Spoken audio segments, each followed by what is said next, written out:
Hello दोस्तों, स्वागत है आपका यूट्यूब चैनल पर। तो आज हम बताने वाले हैं डॉक्टर भीमराव अंबेडकर जीवनी। भारत को संविधान देने वाले महान नेता डॉक्टर भीमराव अंबेडकर का जन्म 14 अप्रैल 1891 को मध्य प्रदेश के एक छोटे से गांव में हुआ था। डॉक्टर भीमराव अंबेडकर के पिता का नाम रामजी मालोजी सकपाल और माता का नाम भीमाबाई था। अपने माता पिता की 14वीं संतान के रूप में जन्मे डॉक्टर भीमराव अंबेडकर जन्मजात प्रतिभा संपन्न थे। भीमराव अंबेडकर का जन्म चमार जाति में हुआ था, जिसे लोग अछूत और बेहद निचला वर्ग मानते थे। बचपन में भीमराव अंबेडकर के परिवार के साथ सामाजिक और आर्थिक रूप से गहरा भेदभाव किया जाता था। भीमराव अंबेडकर के बचपन का नाम रामजी सकपाल था।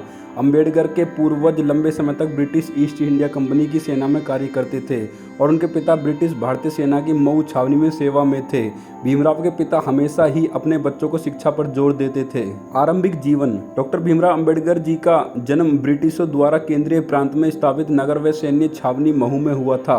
वे रामजी मालोजी सकपाल और भीमाबाई की 14वीं व अंतिम संतान थे। उनका परिवार मराठी था और वे आंबड़वे गांव, जो आधुनिक महाराष्ट्र के रत्नागिरी जिले में है, वे हिंदू चमार जाति से संबंध रखते थे, जो अछूत कहे जाते थे और उनके साथ सामाजिक और आर्थिक रूप से गहरा भेदभाव किया जाता था। डॉक्टर भीमराव अंबेडकर के पूर्वज लंबे समय तक ब्रिटिश ईस्ट इंडिया कंपनी की सेना में कार्यरत थे और उनके पिता भारतीय सेना की मऊ छावनी में सेवा में थे और यहां काम करते हुए वो सूबेदार के पद तक पहुंचे थे।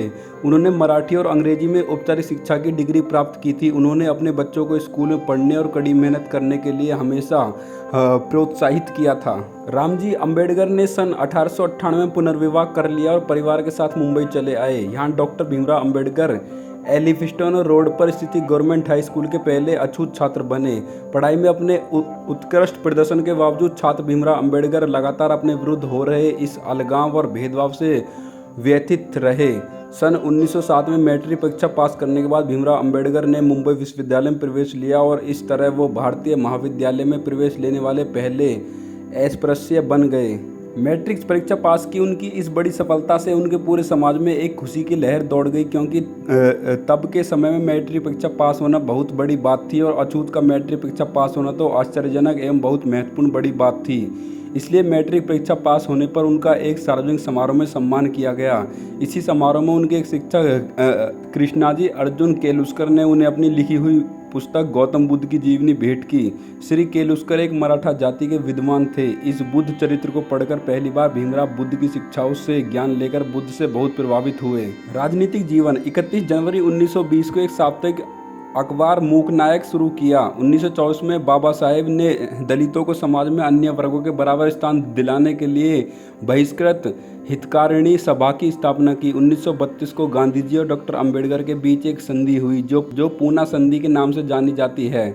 अगस्त 1936 में स्वतंत्रता लेबर पार्टी की स्थापना की। 1937 में डॉक्टर अंबेडकर ने कोंकण क्षेत्र में पट्टेदारी को खत्म करने के लिए विधेयक पास करवाया। भारत के आज़ाद होने पर डॉक्टर अंबेडकर को संविधान की रचना का काम सौंपा गया। फरवरी 1948 को अंबेडकर ने संविधान का प्रारूप प्रस्तुत किया, जिसे 26 जनवरी 1949 को लागू किया गया। 1991 में डॉक्टर अंबेडकर ने कानून मंत्री के पद से त्यागपत्र दे दिया। तो दोस्तों, आपको डॉक्टर भीमराव अंबेडकर की जीवनी कैसी लगी? जीवनी अच्छी लगी तो वीडियो को लाइक करना, चैनल पर नए हो चैनल को सब्सक्राइब जरूर करना। धन्यवाद।